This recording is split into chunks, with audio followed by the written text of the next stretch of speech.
Awadh sir, sir आप IAS की coaching देते हैं, आप मोटिवेशनल स्पीकर भी हैं। हमारा जो सेशन है उसका नाम है क्रैश कोर्स।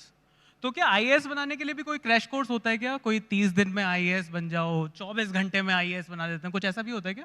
शोले एक मूवी थी, तो उसमें एक बड़ा प्यारा डायलॉग था। तो वो हेमा मालिनी अमिताभ बच्चन जी से निशाना लगाना सीखती है। तो कहती मैं तो तुम्हें, वो अमिताभ बच्चन साहब कहते हैं कि मैं तो तुम्हें 2 दिन में सिखा दूंगा। धर्मेंद्र जी कहते हैं कि मैं तुम्हें 2 दिन में सिखा दूंगा। तो Amitabh Bachchan was lying behind him and he says कि बहुतों को तो इन्होंने 2 घंटे में सिखा दिया है।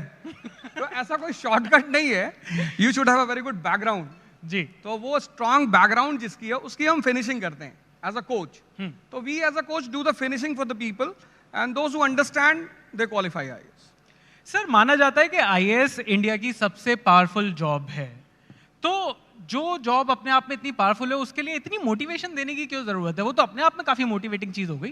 नहीं, तपस्या करते वक्त कभी कभी आदमी को दुख भी होता है। जैसे हमारी एक स्टूडेंट है टीना दावी, राजस्थान कैडर की जी। तो उन्होंने अपने एक इंटरव्यू में कहा कि हर दिन लगता था कि नहीं होगा, it's a tough task.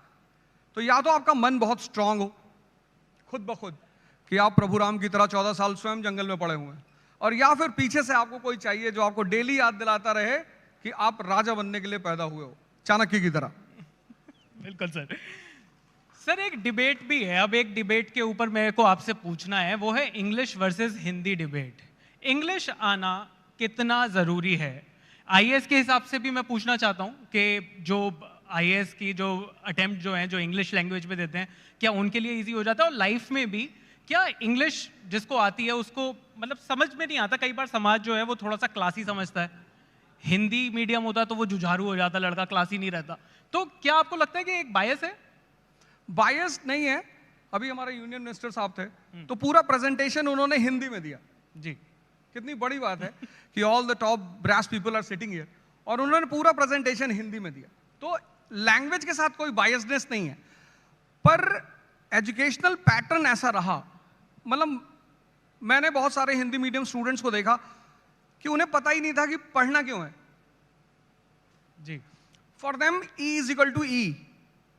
Education is for employment, education is not for employment. अब एक छोटा सा एग्जांपल देता हूं। आप एक कंट्री में आते हो, वहां की 90% पीपल इलिटरेट है। जी। 90% पीपल पॉवर्टी से सफर कर रही है।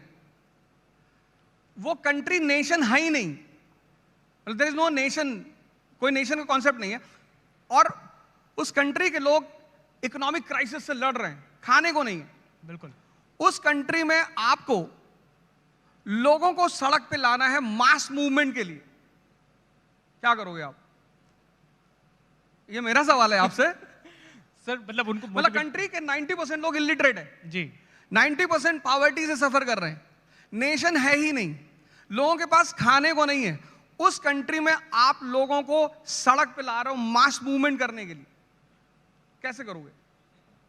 इंपॉर्टेंट तो सर एजुकेशन, मतलब उनको किसी तरीके से तो चैनलाइज करना ही पड़ेगा। कैसे करोगे आप बताओ, कैसे आप चैनलाइज करो, कैसे करोगे?